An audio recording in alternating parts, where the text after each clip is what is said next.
My name is Maria Camila Arboleda, and this is a video of a fitness testing session completed on the 20th of December 2021. Hi Sean, nice to meet you. You too. Okay, so as we spoke last time, I just have to do a couple of fitness and body composition tests before we start training and before I write a workout for you. This is basically just to see where you're at in your fitness level and your physical level. And it also gives us an idea for, in let's say 8 weeks, 12 weeks, we test again and we see how much progress we've had. Mm-hmm. Does that sound okay? So Yeah. I'm gonna start with some body composition tests, which include resting heart rate, body blood pressure, weight, and some measurements. That's Okay, all we need. sure. Okay, so if you can start by stepping on the scale, please.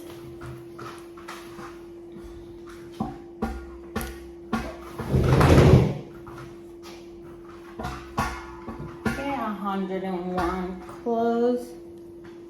Very good. Do you know your height by any chance? Yeah, I'm 175 centimeters. 175. 175, so that gives us a BMI of 175 times 175, 306.25.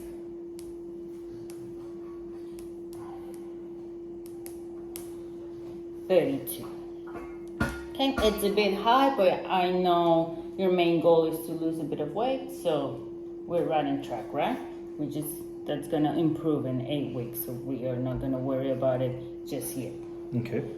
Okay, now I'm gonna proceed to measure your resting heart rate. Is it okay if I take your wrist? Yep. I'm gonna move this a bit here. I'm gonna try to find your pulse.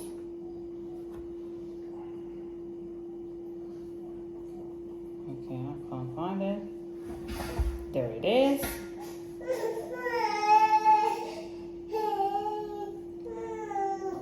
Okay, there you go. So I'm just gonna count for 15 seconds and then multiply by 4. That's gonna give me the resting heart rate over a minute. Mm-hmm. Okay, beats per minute. And we go.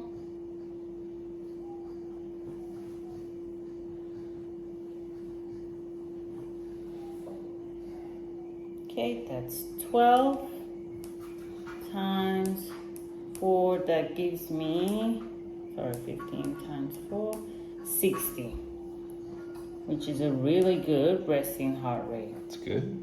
60 beats per minute. That's really good. You've been training for quite a while now, right? Mm-hmm. Yeah. The fitter you are, the lower is your resting heart rate because your blood becomes stronger, so it can send more blood with less beats per minute. Okay. Okay. Now I'm gonna proceed to take your blood pressure. You don't mind. So I'm just gonna move this.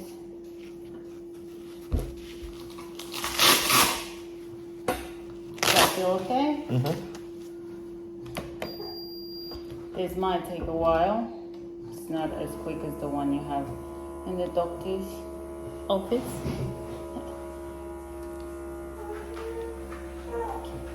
Do you have any plans for your holidays? Just gonna spend Christmas with the family. That's nice. Yeah. You got a new baby, right? Mm-hmm. Yep. Yeah. First That's Christmas with her, which should be good.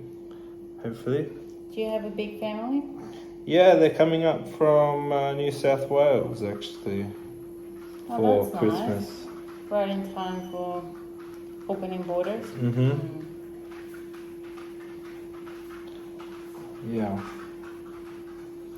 It's hot today. It's very hot.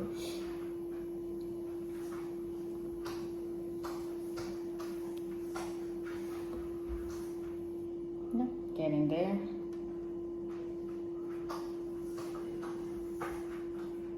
Can you try to stay straight?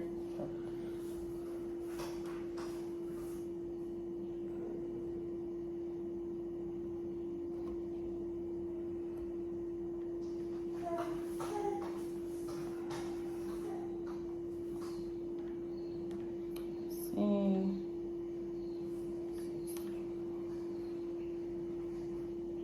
Oh my God.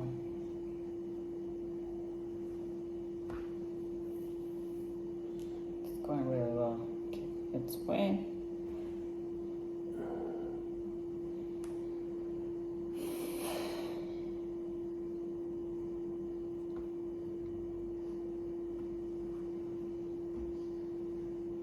Okay, have you been to the doctor recently? We can maybe use that measure. Yeah, last time it was I think 110 over 64. That's really good. Do you tend to be always on a lower, Yeah. males tend to be in the lower side of blood pressure. Did you say 110 over 65? 64. 64, yeah, that's good. That's actually really good. Yeah, good. Oh, it's gonna retest. Retested, missed it. Oh, it's okay. We'll see.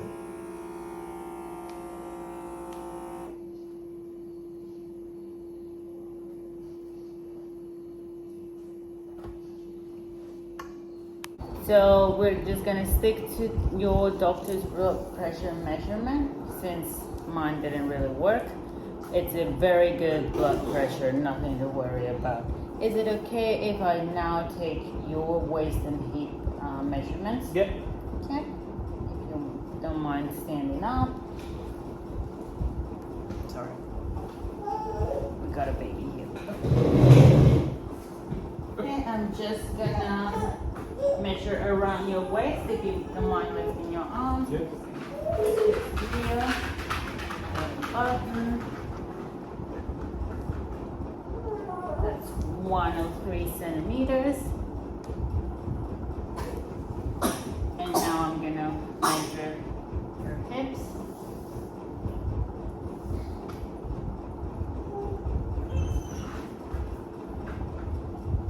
That's 110 centimeters. Thank you, Sean. You can sit down now. Okay, so that gives us a waist to hip ratio of 0.9, which is right in the limit. So we're always trying to keep it below 0.9 for male. It's just that if it goes above 0.9, it might give us an indication that there's some kind of heart issues that we should look into. But it's right in the border, and I'm pretty sure as we lose weight, this is only going to drop.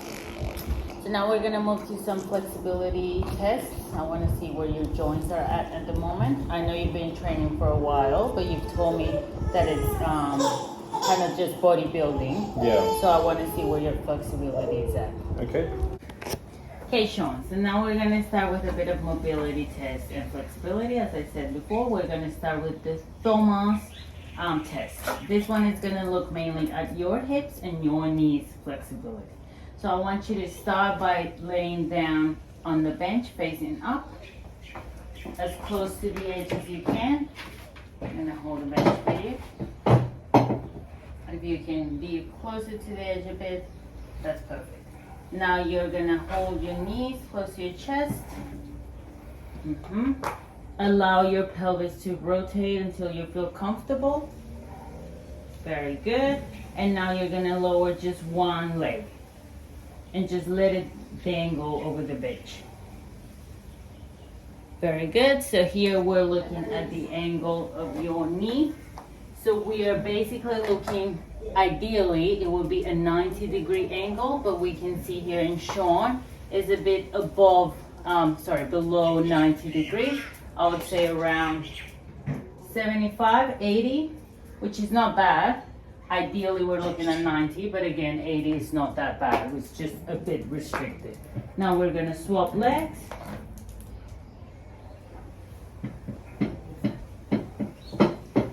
How does that feel? Good. Okay, so here we can see his hip angle, it's not completely over the bench. So again, it's just a bit restricted. It's not 180 degrees completely over the bench. I'm gonna say it's a bit less, 160. The angle of that hip, a bit restricted. So I'm gonna go with 160, and your knee again, it's at about 80, 70 degree angle. 80, closer to 90. Very good. How do you feel? Okay. That's the first test. I'm gonna pause this for a bit. Okay, a small correction there. Both of his knees were above 90 degrees. So I was looking at the angle from his leg and down. So correction, I made a mistake. It's not below 90, it's above 90 degrees. Okay, now Sean, we're gonna perform a lying hamstring test.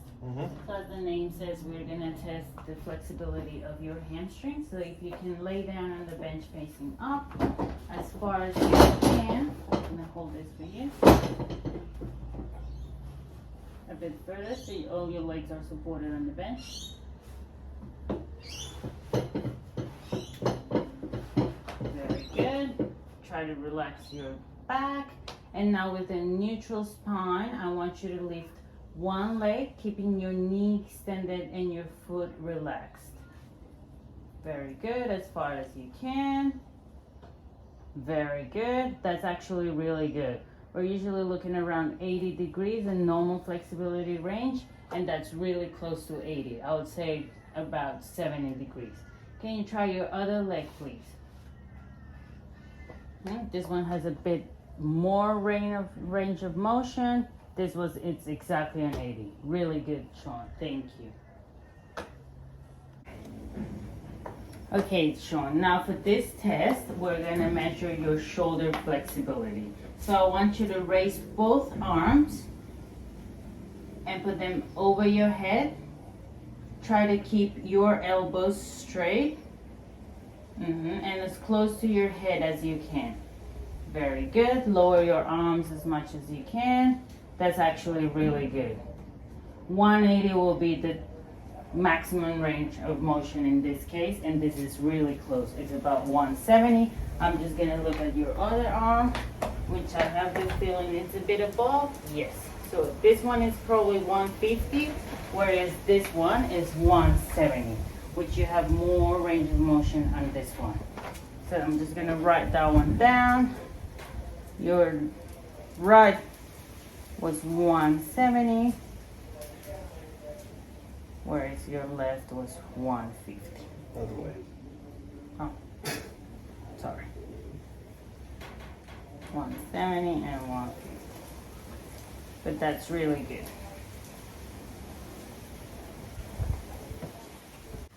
Okay, lastly, Sean, we're gonna perform a sit and reach test. So if you can sit down, extend your legs. Yep. Some more. And it's basically just trying to touch your toes. We're gonna measure the distance between your toes and your hands. Is that the best you can do? Very good. That's approximately 13 centimeters. That is a bit restricted. We're looking 10, less than 10. But as we know, you are a bit restricted, but we're gonna work on that. Okay.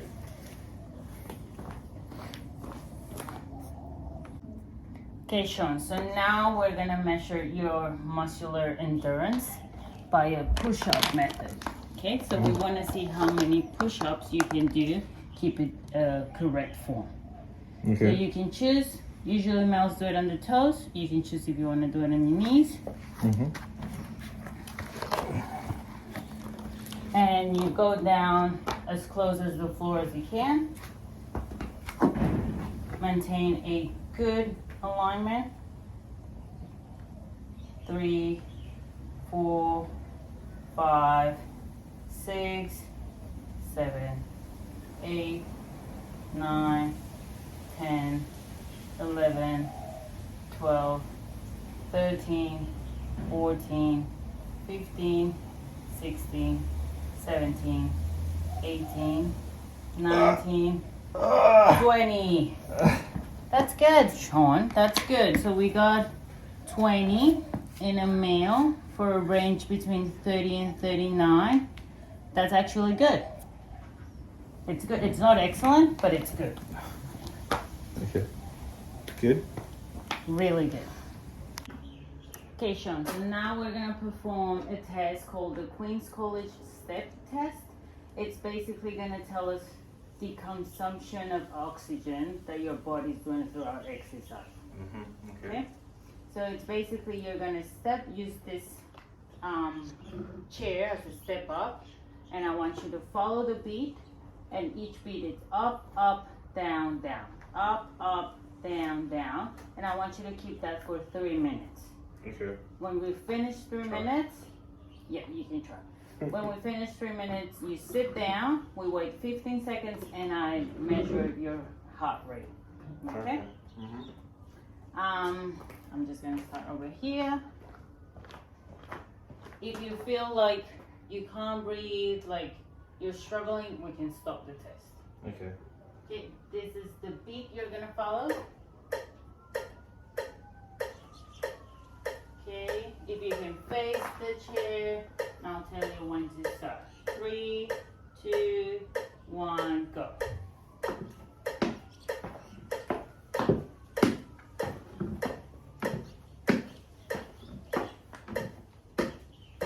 Very good, keep it up.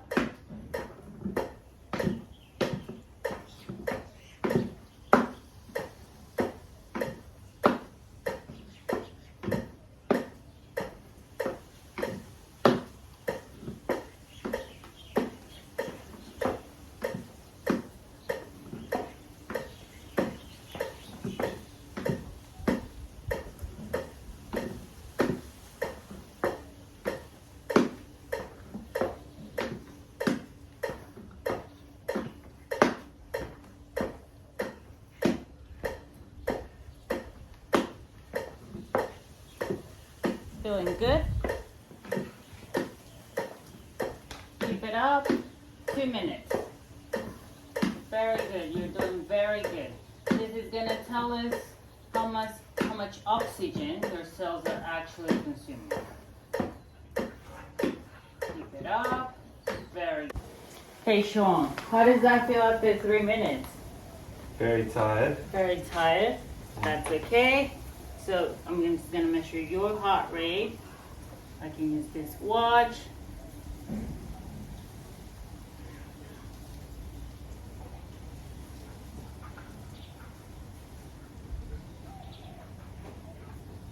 Wow, that gives us about 43 beats per 15 seconds, which is about 176 beats per minute. That's really high. So if we include that in the equation, 176 beats per minute. 176. Okay, so after doing the calculations, it gives us 37.41 as a result of the test, which for a range between 26 and 35 years old is below average. Is it? Yeah, below average. Which we thought it was gonna be there because I understand you don't do much cardio. No. You limit your exercise to bodybuilding, which sometimes doesn't really exercise your heart to the maximum level. So that's okay. We're gonna include cardio in your routines for sure. And we're gonna see how this volume of oxygen is gonna increase. Okay.